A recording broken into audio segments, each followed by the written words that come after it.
Bonjour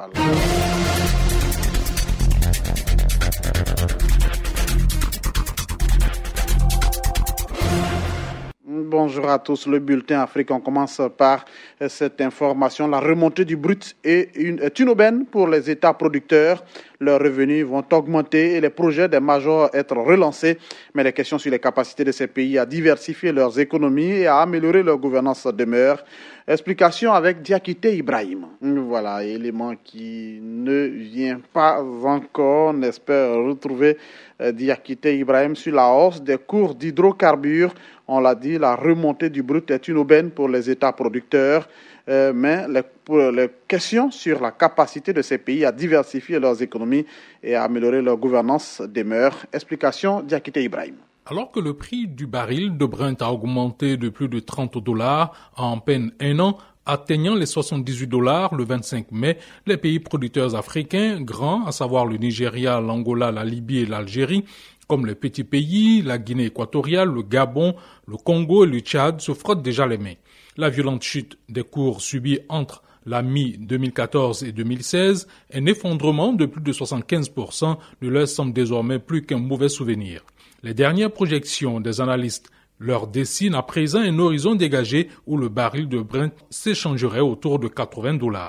Les facteurs qui orientent les cours à la hausse surpassent aujourd'hui clairement ceux qui les poussent à la baisse. Note Francis Perrin, chercheur associé à l'OCP Policy Center de Rabat et spécialiste du secteur sur le continent. Depuis la crise de 2008, la consommation mondiale de pétrole est en légère croissance de 1,6% en 2017, portée par la demande des pays émergents. Quant à la production, elle a été affectée par la politique de quotas de l'OPEP et de la Russie mise en place à la fin 2016, mais aussi par les problèmes socio-économiques du Venezuela, ainsi que les craintes autour de nouvelles sanctions contre l'Iran. Du côté des gouvernements des pays producteurs, on se réjouit aussi évidemment des cours élevés qui, à production constante, font monter mécaniquement les recettes publiques. Mais certains analystes financiers craignent que cette conjoncture favorable ne sape les timides efforts entrepris pour diversifier des économies extrêmement dépendantes du pétrole et assainir leur situation financière.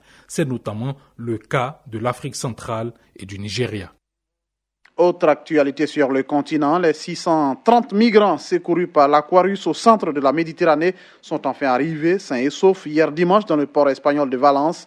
Épilogue d'une semaine d'errance en Méditerranée, c'est le navire des gardes-côtes italiens d'Attilo transportant 274 migrants qui est arrivé le premier. Ensuite, l'Aquarius, navire affrété par SOS Méditerranée et Médecins sans frontières, qui est entré à son tour dans le port avec 106 migrants à bord. Un autre navire militaire italien, l'Orion, a accosté plus tard à la mi-journée avec les 250 derniers. Applaudissements, danses et chants des migrants à la vue des côtes espagnoles. Au total, ils sont 450 hommes, Au total, 450 hommes, 80 femmes, dont au moins 7 enceintes, 89 adolescents et 11 enfants de moins de 13 ans, tous rêvant d'une vie meilleure en Europe. L'arrivée à Valence marque la fin d'une odyssée de 1500 km, un voyage éprouvant durant lequel ils ont été le catalyseur des profondes fractures au sein de l'Union européenne sur la question migratoire qui sera au centre du prochain Conseil européen les 28 et 29 juin. Lui, c'est Mamoudou Gassama, le jeune Malien qui a sauvé d'une chute un enfant en escaladant un immeuble à Paris le mois dernier, a été accueilli en héros samedi 16 juin à Bamako, 5 ans après avoir quitté le Mali. Le retour de l'enfant prodige avec Adama Bakayoko. C'est un accueil triomphal qui a été réservé samedi après-midi à Mamoudou Gassama pour son retour au Mali. Une foule en liesse chantant et dansant l'attendait à l'aéroport international Modibo Keïta de Bamako. Les photos partagées sur les réseaux sociaux le montrent saluer ses nombreux fans depuis une imposante berline. Le jeune homme de 22 ans est devenu un héros après avoir sauvé un enfant d'une chute de 4 étages en escaladant la façade d'un immeuble du 18e arrondissement de Paris le 26 mai mai dernier. La scène spectaculaire a été filmée et abondamment partagée sur les réseaux sociaux, lui valant le surnom de Spider-Man du 18e et une renommée mondiale. Le jeune homme est arrivé en France en septembre dernier au terme d'une migration périlleuse. Il a été secouru en mer courant 2014 au large de la Libye. Il a ensuite été hébergé au centre d'accueil pour demandeurs d'asile de Castelnuovo di Porto, près de Rome, jusqu'à début 2016, selon Auxilium, l'association qui gère le centre. Dans ce centre qui accueille des centaines de personnes pendant l'examen de leur demande d'asile qui peut prendre entre 6 et 24 mois, il a fait une formation de pizzaiolo et jouait dans une équipe de foot. Désormais régularisé en France, Mamoudou Gassama a donc pu retourner au Mali 5 ans après l'avoir quitté. Au moins 31 personnes ont été tuées dans la nuit de samedi à dimanche dans un double attentat suicide. L'attaque a été perpétrée par des membres présumés du groupe islamiste nigérien Boko Haram. Le drame s'est passé dans le nord-est du Nigeria. Djenebou Karamoko. Les deux attaques suicides étaient suivies d'explosions à Damboa dans la nuit du samedi. 31 personnes ont été tuées et plusieurs autres blessées, a déclaré un habitant. Les attaques qui ont été menées samedi soir dans la ville de Damboa, dans l'état de Borno, ont visé les personnes qui venaient de célébrer la fête de l'Aïd el-Fitr.